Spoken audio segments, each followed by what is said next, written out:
हाँ, तो हम ना नेक्स्ट क्वेश्चन देखते हैं। Find the values of a and b so that fx equals to x square plus 3x plus a where x is less than equals to 1 and bx plus 2 where x is greater than 1 is differentiable at each x belongs to r। ठीक है, यहाँ पर हमें a और b की ऐसी values बतानी है जहां पर कि ये फंक्शन डिफरेंशिएबल हो रहा है। ठीक है, डिफरेंशिएबल हो रहा है इट मींस वो कंटीन्यूअस भी होगा। कंटीन्यूअस होगा तो हम वहां पर कंटीन्यूअस से भी कुछ यूज करके निकाल सकते हैं और यहाँ पर डिफरेंशिएबिलिटी का भी यूज करके निकाल सकते हैं। तो यहाँ पर एक्चुअली में इस क्वेश्चन में कंटिन्यूटी का भी यूज होगा क्योंकि यहाँ पर दो अननोन है। यदि हम डिफरेंशिएबिलिटी से निकाल रहे हैं तो एक अननोन वहां से हम नहीं निकाल सकते, इसलिए हम पहले कंटिन्यूटी का यूज करेंगे। तो कंटिन्यूटी का यूज करेंगे इट मींस वहां पर कंटिन्यूटी के लिए क्या होना चाहिए, left hand limit right hand limit के बराबर होना चाहिए और उसकी वैल्यू के बराबर होनी चाहिए, है ना। बहुत सारे क्वेश्चंस हमने किए हैं कंटिन्यूटी से। अब left hand limit should be equals to right hand limit. यदि हम बात करें limit h tends to 0 f of कहां पर 1 पर दिया फंक्शन, तो 1 माइनस h की बात करें, लेफ्ट हैंड लिमिट की बात कर रहे हैं। ठीक है, तो f ऑफ 1 माइनस h की बात करें तो 1 माइनस h यानी कि यहां पर क्या होगा, इस फंक्शन की बात कर रहे हैं तो यहां पर क्या होगा 1 माइनस h का whole square plus 3 times of 1 minus h plus a, right. यहां पर लिमिट क्या होगा h टेंड्स टू 0, है ना। यदि हम यहाँ पर h की वैल्यू 0 पुट कर दे रहे हैं इसकी जगह पर और इसकी जगह पर, यहाँ पर आएगा 1 का स्क्वायर प्लस 3 प्लस a, कितना हो जाएगा 4 प्लस a। ठीक है, यदि हम यहाँ पर अब राइट हैंड लिमिट की बात करें, राइट हैंड लिमिट यानी कि limit h tends to 0 f of 1 plus h, right. 1 plus h यानी कि जस्ट आगे की बात कर रहे हैं यानी bx प्लस 2, तो f ऑफ bx प्लस 2 यानी कि b times of 1 plus h plus 2, ये क्या हो जाएगा limit h tends to 0। h की वैल्यू हम यहाँ पर 0 पुट करेंगे तो b प्लस 2 आ जाएगा, b प्लस 2 आ गया।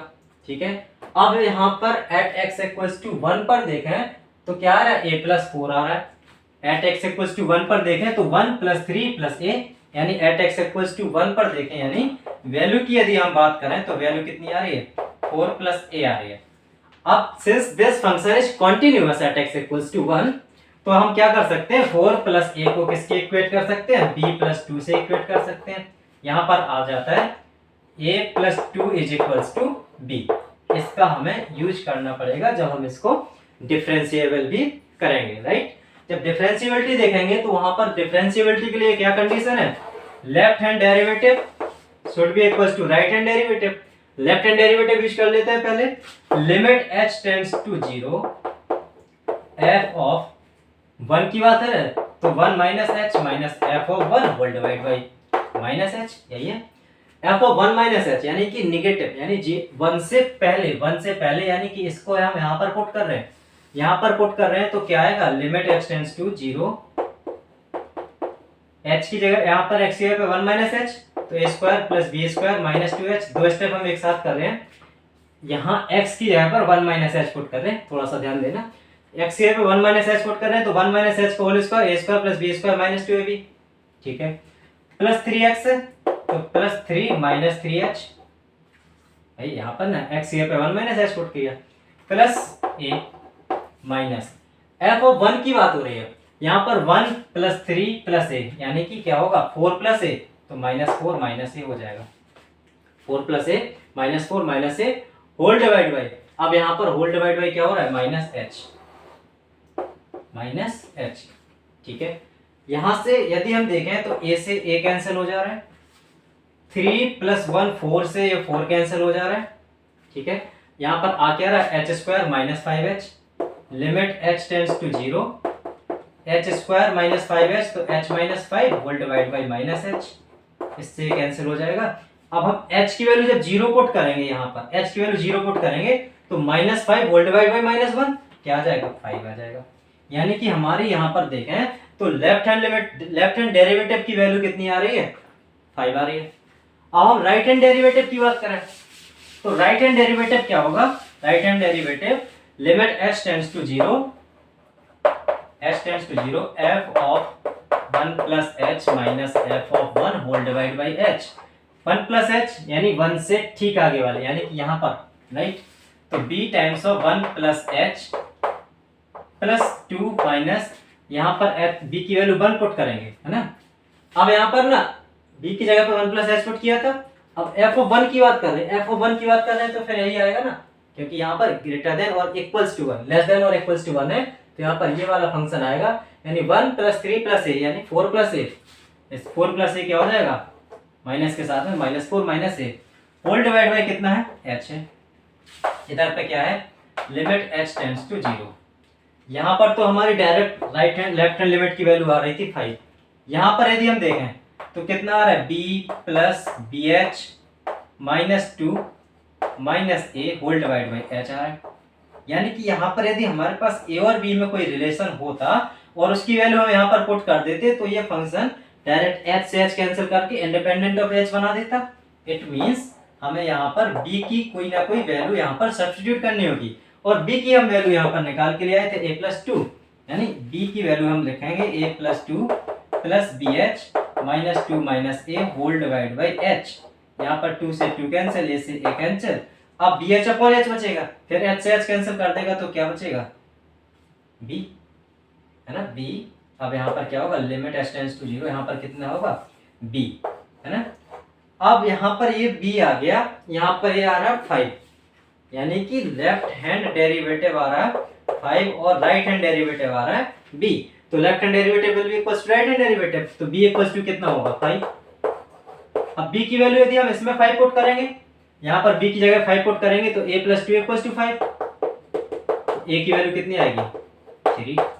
और what value of a and b, a should be equals to 3 and b should be equals to 5।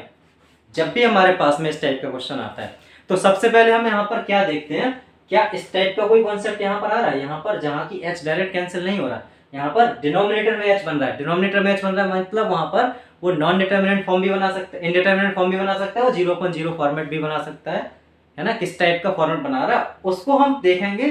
तो फिर वहां पर यदि हमारे पास डायरेक्ट इस टाइप से कोई रिलेशन निकल के आ रहा है, जैसे यहाँ पर निकल के आ रहा था ना कॉन्टिन्यूटी से, तो हम उसको पुट कर देंगे, फर्दर हम उसको आगे सॉल्व कर सकते हैं। ठीक है, इस टाइप का एक ही क्वेश्चन और भी हम सॉल्व कर रहे हैं। एक क्वेश्चन है f(x) इज इक्वल्स टू है f(x) equals to k times of root x plus 1, k times root x plus 1 और है mx प्लस 2, mx प्लस 2 है। इस तरह से f(x) डिफाइंड है। यहाँ पर x किस तरह से है, x इज लेस देन 3 है और यहाँ पर x की वैल्यू 3 से ज्यादा 5 के बराबर है, यहाँ पर 0 है। ठीक है, इस differentiable then find the value of, ये डिफरेंशिएबल है, then find the value of m and n, m and k, m है यहाँ पर और k है। m और k की वैल्यू बतानी है, जहां पर f(x) किस तरह से डिफाइंड है, k times of root x plus 1 और mx plus 2। k times of root x plus 1 कहां पर है, 0 से लेकर के 3 के बीच में, और 3 से लेकर के 5 तक है mx प्लस 2। ठीक है, इस बात को हम याद रखेंगे कहां पर इक्वल किस तरह से है। यदि हम इसमें भी देखें, यहां पर यदि हम देखें तो function is derivative for all the values of x belongs to r।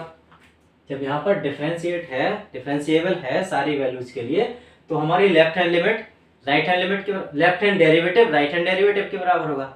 यदि हम ना लेफ्ट हैंड डेरिवेटिव की बात करें, यदि हम फॉर्मूला से नहीं, यदि हम डायरेक्ट बात करें, हम डेरिवेटिव से ही, बिकॉज़ हम ना फॉर्मूला बहुत जगह पे यूज कर चुके हैं। यदि हम डायरेक्ट लेफ्ट हैंड डेरिवेटिव की बात करें, यहाँ पर लेफ्ट हैंड डेरिवेटिव यानी 3 से कम, x इक्वल्स टू 3 की बात करें, 3 से कम पर यदि हम इसकी बात करें लेफ्ट हैंड डेरिवेटिव यानी f dash of 3 left hand पर, लेफ्ट हैंड पर मतलब 3 से ठीक पहले, तो क्या आएगा, k times of nx power n minus 1, तो 1/2 रूट x प्लस 1 हो जाएगा, है ना। इसको हमने डिफरेंशिएट कर दिया। अब इसको आगे डिफरेंशिएट करेंगे तो x का कितना हो जाएगा 1 का हो जाएगा 0, तो क्या आ रहा है k/2 रूट x प्लस 1 आ रहा है। f डैश 3 की बात करें तो यहाँ पर हम x की वैल्यू 3 पुट कर देंगे, तो k divide by 2 root 3 plus 1, यानी 3 प्लस 1 4 कितना आएगा 2, मीन्स k/4 आ गया हमारा क्या, f डैश 3 यानी लेफ्ट हैंड डेरिवेटिव आ रहा है k/4।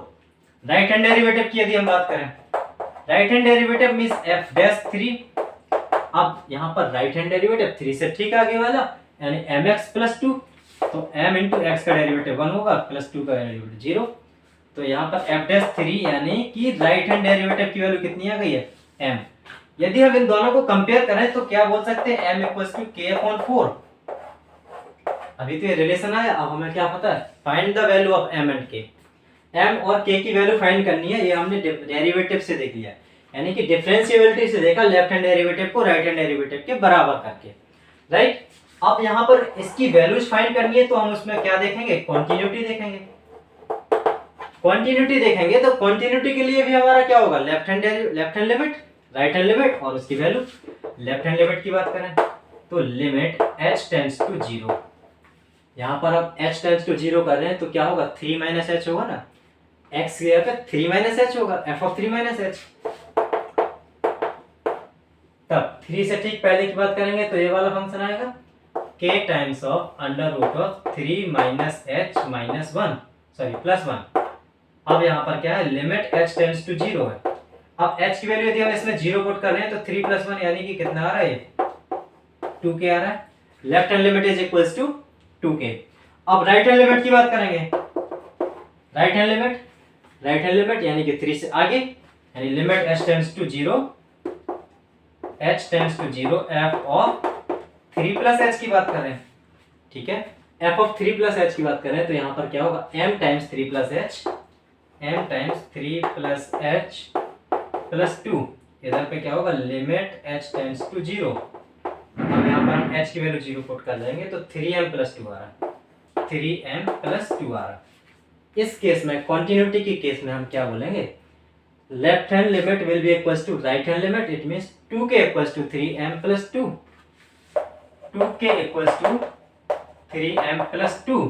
और यहाँ पर m equals to k upon 4 था, m equals to k upon 4 तो k की जगह पे 4m लिख सकते हैं, तो 2 times of 4m equals to 3m plus 2, 8m equals to 8m minus 3m यानी कि 5m इक्वल्स टू 2 आया। तो फिर m की वैल्यू कितनी आ रही है, 2 अपॉन 5, राइट। m की वैल्यू यदि हम 2 अपॉन 5 कर देंगे तो k की वैल्यू कितनी आ जाएगी, 2 upon 5 equals to k upon 4 देखेंगे तो k की वैल्यू आ जाएगी 4 2 जा 8 अपॉन 5, राइट। k की वैल्यू 8 अपॉन 5, m की value 2 upon 5, find the value of m and k। तो हमने इसको दो कॉन्सेप्ट देख करके लगाया, पहला कॉन्टिन्यूटी और दूसरा डिफरेंशिएबिलिटी।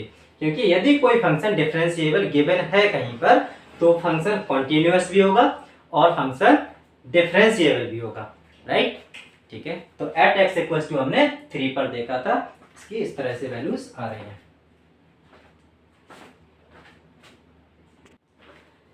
तो हम ना डिफरेंशिएबिलिटी वाले चैप्टर को यहाँ पर कंक्लूड करते हैं। जैसे कि हम देखें कि डिफरेंशिएबिलिटी के कारण क्या हो रहे थे कि वो नॉन डिफरेंशिएबल हो रहा था, है ना। मींस ऐसा कौन सा रीजन था जहां पर कि फंक्शन नॉन डिफरेंशिएबल हो रहा था। तो हम देखे थे y equals to mod x पर, है ना। और यहाँ पर इस तरह से भी एक फंक्शन था greatest integer function. Greatest integer function भी हमारा क्या था, नॉन डिफरेंशिएबल था। y equals to mod x भी नॉन डिफरेंशिएबल था। मींस यहाँ पर यदि ग्राफ में कोई एब्रप्ट चेंज आ जाए, या कॉर्नर आ जाए, कॉर्नर मिल रहा हो, तो फिर हम क्या कहेंगे कि वो फंक्शन नॉन डिफरेंशिएबल है। इवन उसका लेफ्ट हैंड फंक्शन भी डिफरेंशिएबल है, राइट हैंड भी डिफरेंशिएबल है। यानी कि यदि हम मॉड x की बात करें तो यहाँ पर एक प्लस में x निकलेगा, एक बार माइनस x में निकलेगा। तो प्लस x डिफरेंशिएबल भी है और माइनस x भी डिफरेंशिएबल है, बट मॉड x डिफरेंशिएबल नहीं था क्योंकि वहां पर एक कॉर्नर आ रहा था। और यहाँ पर हम सिग्नम x की यदि हम इसकी ग्रेटेस्ट इंटीजर फंक्शन की यदि हम बात करें तो ये क्या है, डिसकंटिन्यूटी है। यहाँ पर जहां डिसकंटिन्यूटी है तो वो फंक्शन क्या होगा, नॉन डिफरेंशिएबल होगा, राइट। तो ये तो बात हो गई हमारी नॉन डिफरेंशिएबिलिटी की, ठीक है।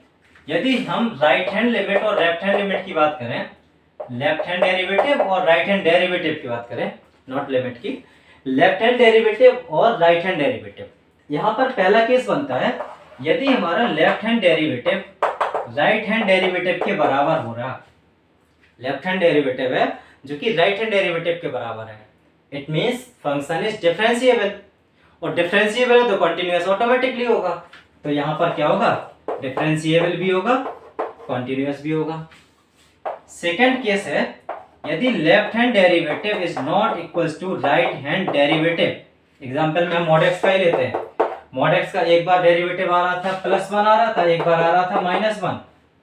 अब इस केस में यदि हम कंटिन्यूटी की बात करें तो भाई mod x तो कंटिन्यूटी होती है यहाँ पर, बट डिफरेंशिएबिलिटी की बात करें तो डिफरेंशिएबल नहीं हो रहा था। ठीक है। थर्ड केस हम देखें, यदि लेफ्ट हैंड डेरिवेटिव और राइट हैंड डेरिवेटिव में से कोई या तो ये या फिर ये इनफाइनाइट वाला केस बना रहा है, या तो हमारा लेफ्ट हैंड डेरिवेटिव इनफाइनाइट पर जा रहा या फिर हमारा राइट हैंड डेरिवेटिव इनफाइनाइट पर जा रहा, तो वहां पर फंक्शन कॉन्टिन्यूअस तो होगा बट डिफरेंशिएबिलिटी के बारे में हम कुछ कह नहीं सकते। ठीक है। अब हम नेक्स्ट पॉइंट पर चलते हैं जहां पर कि हमें फंक्शन डिफरेंशिएबल है और नॉन डिफरेंशिएबल भी है, यानी कि हमारे पास दो फंक्शन है, एक f(x) है और एक g(x) है। यहाँ पर एक फंक्शन f(x) है और दूसरा फंक्शन g(x) है। एक बार हमें बताना है इनका जो प्रोडक्ट, यहाँ पर ना सम की बात करें f(x) + -gx की, और यहाँ पर यदि हम प्रोडक्ट की बात करें f(x) और g(x) की। ठीक। यहाँ पर यदि f(x) डिफरेंशिएबल है और gx भी डिफरेंशिएबल है, f(x) डिफरेंशिएबल है, gx भी डिफरेंशिएबल है, तो f(x) + -gx ये डिफरेंशिएबल होगा। ठीक है। f(x) प्रोडक्ट इनका जो होगा वो भी डिफरेंशिएबल होगा। राइट। यहाँ पर हम किसी भी तरह से देख सकते हैं, sin x को देखें और cos x को देखें। sin x भाई डिफरेंशिएबल है, cos x भी डिफरेंशिएबल है। इन दोनों को यदि हम ऐड करते हैं या सब्सट्रैक्ट कर दें तो भी ये डिफरेंशिएबल होगा। इन दोनों का यदि हम प्रोडक्ट करते हैं तो भी ये डिफरेंशिएबल होगा, बशर्ते यहाँ पर f(x) और gx दोनों को डिफरेंशिएबल होना चाहिए। ठीक है। सेकंड यहाँ पर बात करते हैं, यदि हमारा f(x) कोई डिफरेंशिएबल है और gx डिफरेंशिएबल नहीं है, या तो हम ये बात करें gx डिफरेंशिएबल नहीं है, सॉरी gx डिफरेंशिएबल है, f(x) डिफरेंशिएबल नहीं है, तो यदि हम इन दोनों को ऐड करके देखें, इन दोनों को ऐड करके देखें या सब्सट्रैक्ट करके देखें, तो उस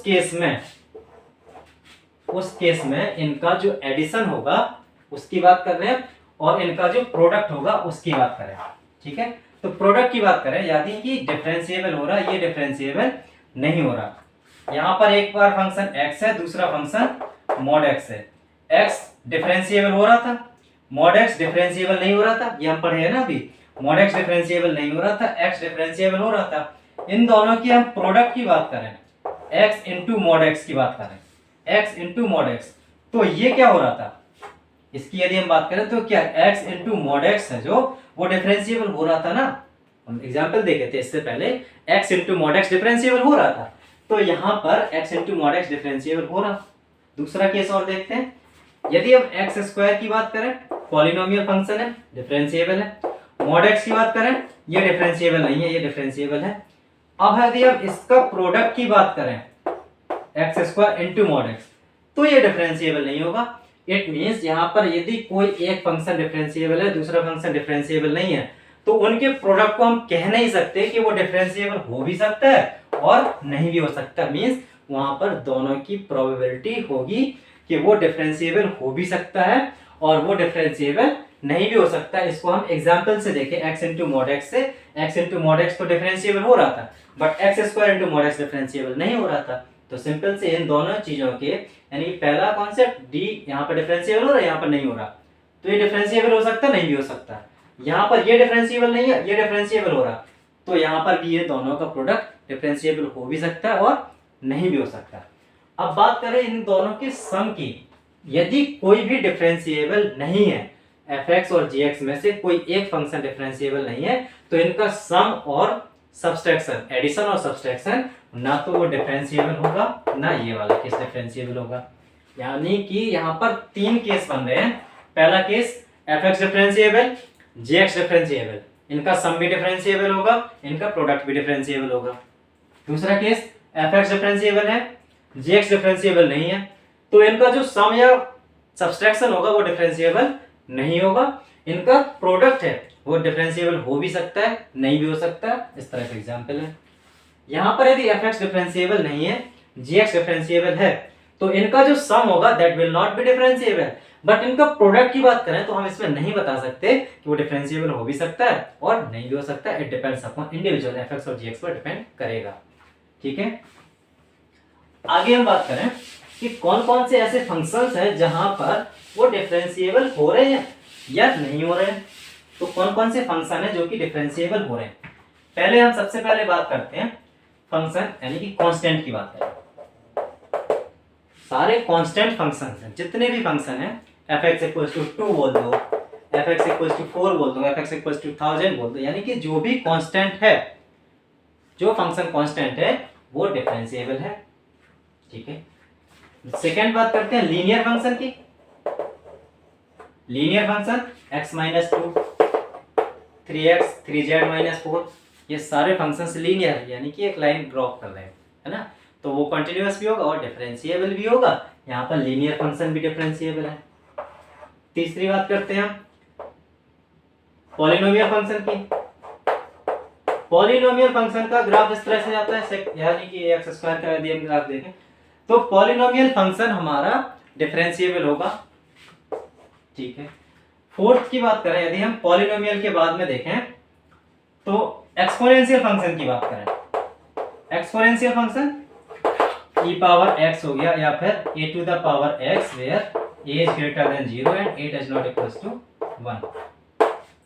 यहां पर e पावर x और a पावर x की बात करें तो ये फंक्शंस भी डिफरेंशिएबल होंगे। फिफ्थ, लॉगरिथम की बात करें। लॉगरिथम लॉग का हमने डिफरेंशिएबल पढ़ा है, log x 1/x, यानी कि यदि ln x की बात करें तो ln x डिफरेंशिएबल होगा, या फिर ना log base a of x की बात करें जहां पर a is greater than 0 but not equals to 1, यहां पर भी log a of x is also भी differentiable. Sixth, all trigonometric functions. Trigonometric functions होंगे वो सारे के सारे क्या होंगे, डिफरेंशिएबल होंगे in their domain. Trigonometric functions यहाँ पर जितने भी होंगे sin x, cos x, tan x, है ना, तो ये सभी क्या होंगे, डिफरेंशिएबल होंगे। ठीक, कंपोजिट फंक्शन की यदि हम बात करें, कंपोजिट फंक्शन किसका कंपोजिट फंक्शन, कोई एक डिफरेंशियल फंक्शन है, डिफरेंशिएबल फंक्शन है और उसका कंपोजिट फंक्शन होगा तो वो भी डिफरेंशिएबल होगा।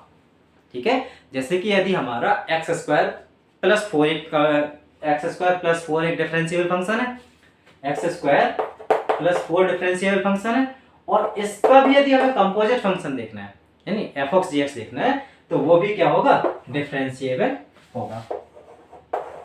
इनवर्स ट्रिग्नोमेट्रिक फंक्शन की बात करें, इनवर्स ट्रिग्नोमेट्रिक फंक्शन की यदि हम बात करें, sin inverse x, cos inverse x,